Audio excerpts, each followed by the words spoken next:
All right, this works great. So that's the 200 amp hour battery. I got the rubber feet underneath the battery shelf. It is no longer a rolling cart.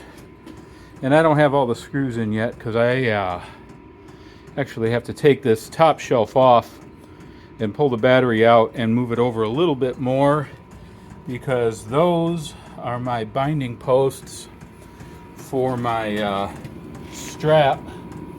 I can strap it to the wall for safety.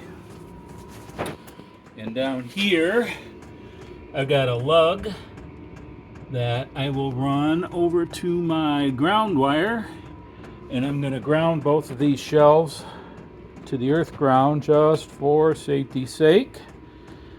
Battery's on a steel shelf, no need to not be safe. So I'll be putting 2 more batteries up here, and those will be my Renogy battery bank.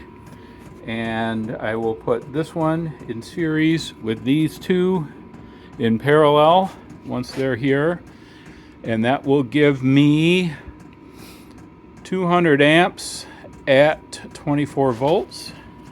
And then they will go to the binding posts here, and the other one will sit here, and I'll have my other batteries there for 24 volts, and they'll connect up here, and then this goes to my everything, which we'll talk about in a later video.